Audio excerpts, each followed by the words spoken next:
Bismillahirrahmanirrahim. Assalamualaikum warahmatullahi wabarakatuh.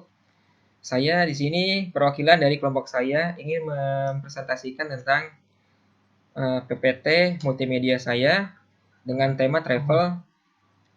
Perkenalkan dulu, saya Muhammad Rizky. Di sini ada Rizky Ramadan, Muhammad Fahmi Tursina, Maulana Gandhi, dan Reza Alkafi Kurnia. Langsung saja ke materinya. Bismillahirrahmanirrahim. Assalamualaikum warahmatullahi wabarakatuh. Kenalkan, nama saya Muhammad Rizky Ramadan dengan NIM saya 12181731. Saya ingin membacakan latar belakang. Latar belakang kebutuhan manusia akan wisata semakin meningkat dari tahun ke tahun. Manusia akan wisata yang dahulu tergolong kebutuhan tersier sekarang ini telah berubah menjadi kebutuhan sekunder, bahkan primer semua lapisan masyarakat. Baik lapisan atas, menengah, dan lapisan bawah, semua butuh wisata atau liburan yang melelahkan, sehingga tidak heran jika berpergian menjadi kebutuhan bahkan tren masyarakat saat ini. Bisnis event organizer, bidang outbound, tour, dan travel akan selalu dan tidak ada matinya. Mengapa?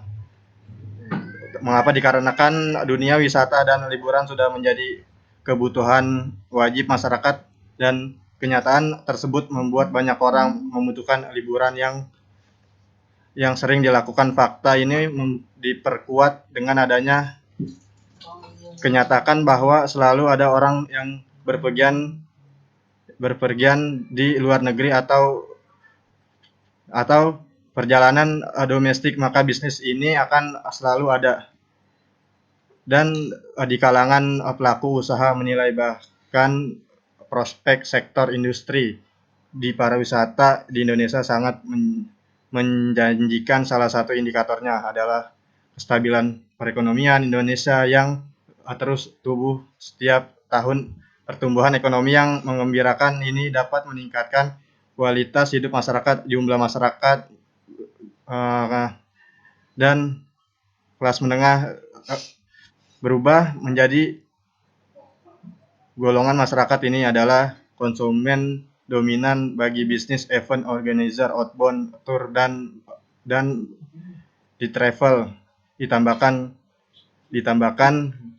gencar pemerintah mempromosikan para wisata di Indonesia yang sangat banyak, meliputi sebagian hingga Merauke. Setiap daerah yang Indonesia mempunyai tempat wisata masing-masing, mulai dari wisata laut, pantai, peninggalan kebudayaan, dan tradisi kebudayaan sampai event-event budaya tertentu. Di sisi lain, kekayaan keanekaragaman dan budaya membuat daya tarik tersendiri bagi para wisatawan domestik maupun asing. Atas kenyataan itu, saat ini hampir semua daerah Indonesia melakukan mempromosi pariwisata untuk menarik lebih banyak wisatawannya. Worldline Indonesia merupakan salah satu provider yang siap menyediakan jasa akomodasi liburan Anda berdasarkan tim SDM kami yang sangat berpengalaman di bidang. Sebuah apresiasi besar apabila kami dapat melayani dengan baik, dikarenakan moto Service Excellent for My Client adalah prioritas utama kami. Dengan adanya SDM kami yang sangat berpengalaman menampung semua ide-ide positif berdasarkan berpengalaman mereka di perusahaan sebelumnya, dan kami dapat mengapresiasikan hal-hal yang positif untuk melayani klien-klien kami agar dapat ikut serta dapat berkoordinasi dan membangun teamwork yang dapat memajukan sebuah institusi, dikarenakan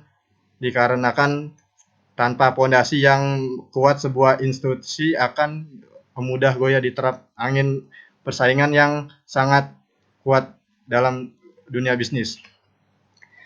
Logo Wetland Indonesia sendiri terdiri dari teks tulisan Wetland Indonesia yang artinya area hutan, kayu, dan filosofi Wetland Indonesia sendiri kami mengibaratkan agar dapat bisa lebih bahagia dan memahami hidup dari pohon. Sisi baik dari pohon ialah pohon bisa menyelamatkan hidup, membuat Anda lebih bahagia dan kuat secara mental. Maka dengan ini kami diaplikasikan filosofi Wetland Indonesia ini ke dalam kami terhadap klien kami agar selalu memberikan kebahagiaan dengan paket-paket wisata yang kami ditawarkan dengan berikan layanan maksimal untuk klien kami. 2. Permasalahan. Sarana sosial media adalah sebagai salah satu media yang kami digunakan sebagai strategi pemasaran, tim marketing. Kami dalam mempromosikan produk yang tersedia di Wetland Indonesia. Beberapa bulan lalu Wetland Indonesia memiliki website www.wetlandindonesia.com. Namun ada kendala saat ini dikarenakan satu dan lain hal website saat ini dinonaktifkan. Sangat penting sekali usaha yang kami kelola ini menggunakan website dikarenakan untuk memperluas jaringan dan target pasar kami. Sebelum apabila ada klien mendapatkan info lewat media sosial dan mereka akan langsung terhubung website kami untuk info produk-produk yang lebih detail kami lampirkan dikarenakan kalau di media sosial seperti Instagram, Facebook, dan Twitter hanya memberikan info-info promo terbaru dan informasi di para wisata yang sedang tinggi minat wisatawannya. Sekian dari saya. Wassalamualaikum warahmatullahi wabarakatuh. Assalamualaikum warahmatullahi wabarakatuh. Nama saya Muhammad Hamid Husina, NIM-nya 12 18 276. Sini saya akan menjelaskan tentang deskripsi produk atau servis. Yang pertama, pilihan program atau produk Wetland Indonesia. Berikut kami lampirkan pilihan produknya. Yang pertama ada outbound, outing, dan gathering. Yang kedua ada paket pendakian gunung. Yang ketiga ada LDK siswa atau umum. Yang keempat ada studi tour atau outing class. Yang kelima ada rafting atau arung jeram. Yang keenam ada paket wisata Pulau Jawa. Yang ketujuh ada paket wisata Pulau Bali dan Lombok. Yang ke-8 ada beberapa pilihan program kegiatan wisata dan outdoor lainnya. Yang kedua, saya ingin menjelaskan tentang metode pembayaran, yaitu bisa lewat dengan via transfer, dengan OVO atau GoPay, dan yang ketiga ada kartu kredit atau debit online. Yang ketiga, saya akan menjelaskan tentang keuntungan yang diharapkan. Yang pertama dari segi travel, yaitu bisa mempermudah proses reservasi, transaksi, dan konfirmasi. Yang kedua ada memperluas target pemasaran. Yang ketiga memudahkan melayani customer. Yang keempat mempermudah pembuatan laporan. Yang kelima mempermudah pencarian data customer, reservasi, transaksi, dan konfirmasi. Yang kedua dari segi customer, yaitu bisa mempermudah pencarian travel atau info travel. Yang kedua memudahkan untuk mereservasi kamar. Yang ketiga ada bisa mempersingkat waktu. Yang keempat memudahkan transaksi. Yang kelima mempermudah untuk mengkonfirmasi pemesanan travel. Sekian dari saya, kurang lebihnya mohon maaf. Wassalamualaikum warahmatullahi wabarakatuh. Bismillahirrahmanirrahim. Assalamualaikum warahmatullahi wabarakatuh. Perkenalkan, nama saya Maulana Rigandi, NIM saya 12184857. Di sini saya akan menjelaskan tentang analisa sistem berjalan. Analisis sistem berjalan itu ada beberapa faktor. 1. Prosedur pemesanan kamar. Proses pemesanan kamar yang dilakukan yaitu customer mengisikan data booking terlebih dahulu seperti kapan waktu penginapan, berapa orang dewasa dan anak-anak, berapa kamar yang diinginkan, serta hotel daerah mana yang ingin disewa. Selanjutnya, klik cari dan akan keluar daftar hostel di daerah yang diinginkan tersebut, serta estimasi dan fasilitas yang tersedia dari setiap hotel. Klik pesan dari hotel yang dipilih, maka akan keluar form data pelanggan yang harus diisikan untuk pembookingan hotel. Jika sudah, maka layar akan menampilkan konfirmasi tentang hotel, tujuan dan kamar yang ingin dipesan dan jual harga yang harus dibayarkan. Yaitu yang kedua, prosedur pembayaran. Jika sudah selesai mengisikan data pelanggan, selanjutnya yaitu melakukan pembayaran untuk syarat deal pembookingan hostel. Customer akan memasukkan alamat pembayaran yang dimana pembayaran dapat dilakukan dalam beberapa metode. Dalam bagian ini, customer juga akan mendapatkan email konfirmasi pembayaran beserta metode dan tata cara pembayaran. Jika sudah melakukan pembayaran, maka unit tersebut sudah memiliki customer dengan diberikan bukti pembayaran atau konfirmasi pembayaran dan konfirmasi pemesanan atau invoice pembookingan. Metode pembayaran dapat dilakukan dengan berbagai cara, biasanya melalui transfer bank dan pembayaran yang langsung dibayarkan di tempat tujuan maksimal 3 hari sebelum hari H. Selanjutnya yaitu prosedur persetujuan booking. Customer datang langsung dengan menyerahkan invoice yang biasanya dikirimkan lewat email sebagai tanda bukti pembagian resepsionis. Setelah itu, resepsionis menyerahkan invoice tersebut ke marketing untuk di-ACC dan diarsipkan ke arsip invoice. Lalu marketing membuat reservation confirmation atau RC atas nama customer tersebut dan diserahkan ke customer, serta satunya disimpan di dalam arsip RC. Selanjutnya, prosedur pembuatan laporan.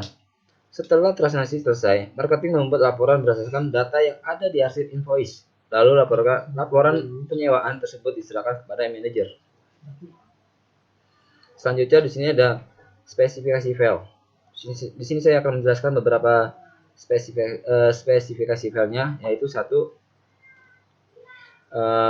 di sini ada file data table role underscore id, nama database itu travel, nama filenya itu role underscore id, tipe filenya transaksi, akses filenya random, panjang record adalah 400 karakter, file underscore key-nya adalah id. Yang dua, spesifikasi file table booking. Nama database travel, nama file booking, tipe file transaksi, akses file random, panjang record 400 karakter, dan file underscore key yaitu id underscore booking. Terima kasih. Wassalamualaikum warahmatullahi wabarakatuh. Bismillahirrahmanirrahim. Assalamualaikum warahmatullahi wabarakatuh. Saya Muhammad Rizky, NIM 12184205. Saya di sini ingin menjelaskan sedikit tentang struktur kode. Di sini contohnya itu, sebentar. Tabel wisata. Di sini saya menggunakan TW itu untuk tempat wisata, kodenya tempat wisata itu TW. 01 itu untuk kode wisata. BRB itu untuk tempat wisatanya nama wisatanya dan 300.000 itu untuk harganya. Sini hanya 300.000. Nah, ini untuk penjelasan lebih lanjut ke Excel-nya. Kita langsung saja masuk ke Excel-nya. Nah, di sini Excel-nya kami hanya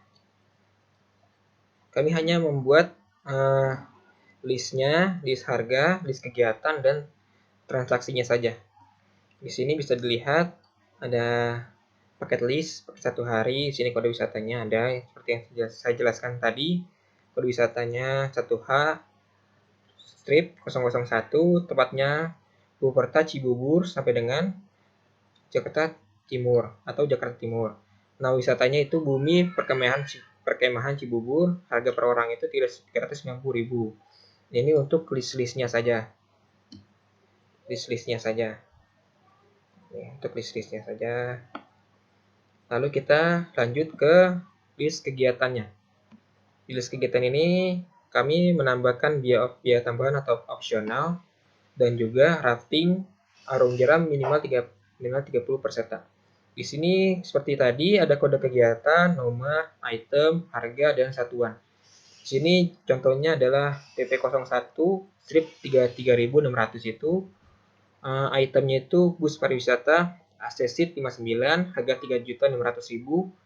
Satuannya itu harga mulai per hari. Jadi maksud satuan ini mulai sewanya per harinya. Misalnya tadi kan ada penginapan yang seperti 1 hari itu.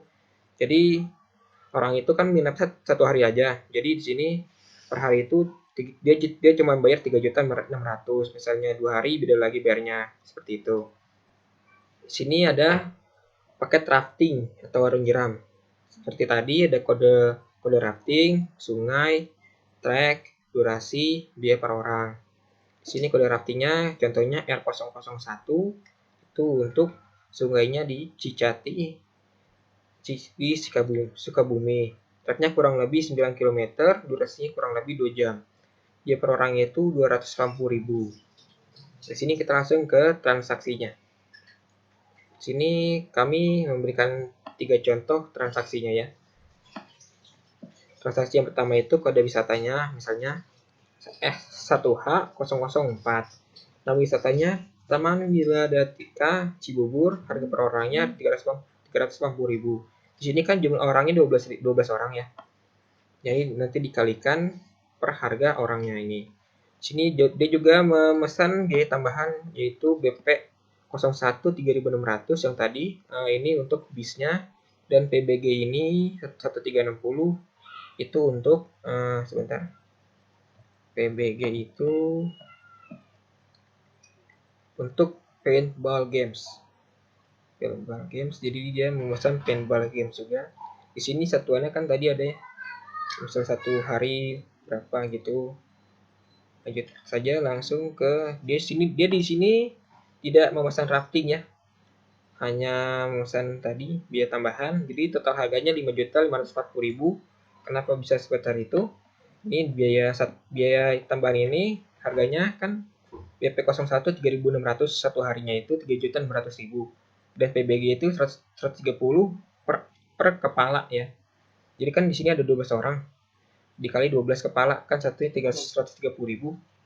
12 kali 130 jadi 1.560.000. Di sini ditambahin harga wisatanya tadi, harga per orang kan 380.000 dikali 12. Jadi hasilnya 5.540.000. Langsung ke transaksi keduanya, contoh transaksi kedua. Di sini dia memesan 2H015M. 2H itu 2 hari ya, 2 hari 1 malam. Di sini dia memesan wisatanya Resort Pangrango Pelabuhan Ratu. Harga per orangnya itu 720.000. Jumlah orangnya di sini dia ada 5 orang. Dari sini dia juga memesan biaya tambahan yaitu PVK 2000, STTJ 40, SBL minus 40. Itu kodenya ya, biaya tambahan. Sini saya tambahin kodenya aja biar pendek. Seperti tadi dia harga satuannya berapa, harga piece-nya berapa, harga piece-nya. Lalu ditotalkan harganya 5.900.000. Di sini dia tidak memesan rafting ya. Lalu lanjut ke transaksi ketiga. Transaksi terakhir, contoh terakhir maksudnya. Di kode wisatanya itu dia memesan Telaga Cikeas, kode wisatanya 3H003N, yaitu dia 3 hari 2 malam. Di sini harga per orangnya 1.380.000. Di sini dia ada 20 orang. Banyak juga ya, 20 orang. Orang kaya kayaknya dia. Dia juga memesan biaya tambahan yaitu BP 02 minus 2.900, OTP 3.300, KKG 95, PVK 2.000. Seperti tadi satuannya berapa, harganya berapa. Kalau mau saya jelasin, BP 02 itu BP02 itu 2.900, bus pariwisata AC Seat 27 per 31. harga satuannya itu 2.900.000 per hari. Di sini kan tadi dia pesan 3 hari ya, dikali 3 jadinya 7.900. Di sini OTP 3.300 itu organ tunggal plus 2 penyanyi per paketnya. Per paket itu satu paket 3 jam. Di sini dia memesan 2 paket. Satu paket itu 3.300.000, jadi dikali 2 600.000. Di sini KKG 95 itu sebentar. Kaos kegiatan gathering atau outing. Jadi dia memesan kaos juga. Harga satuannya itu 95.000 per piece. Kan tadi ada 20 orang ya, dikali 20 jadi. Di sini Vivika 2000 3 paket ya. 3 paket. Vivika itu untuk video paket video kegiatan per hari. Satu paketnya itu per hari ya. Jadi di 2 juta dikali 3 hari kan ini. Jadi 6 juta. Nah, di sini dia juga memesan rafting. Jadi dia raftingnya yang R0003. Yaitu rafting yang ini Cicati sampai Sukabumi. Traknya kurang lebih 14 km. Durasinya kurang lebih 3,5 jam. Dia per orangnya 340.000. Kan tadi ada 20 orang ya. Jadi dikali 20, 340 kali 20, jadi 6.800.000. Jadi biaya totalnya dari semua ini 57.600.000. Nah, itu contoh kegiatan Excel kami. Itu Excel kami. Jadi kurang lebihnya mohon maaf. Wassalamualaikum warahmatullahi wabarakatuh. Assalamualaikum warahmatullahi wabarakatuh. Nama saya Reza Al-Kafi Kurnia, NIM 1218223, kelas 12 4A 12. Oke, jadi untuk kesimpulan, sebagai akhir bab penulisan makalah ini, maka kami penulis memberi kesimpulan bahwa sistem pemasaran PT Woodland Indonesia masih kurang dalam segi pemasaran dan segi mempromosikannya yang harus diperbaiki dan diubah.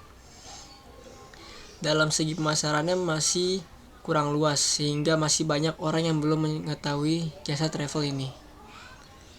Oke, next. Lalu untuk saran, agar PT Woodland Indonesia ini lebih bisa meningkatkan fasilitasnya lagi dengan biaya yang terjangkau untuk wisatawan lokal atau mancanegara. Oke, baik, sekian presentasi dari kelompok kami. Kurang lebihnya mohon maaf. Wassalamualaikum warahmatullahi wabarakatuh.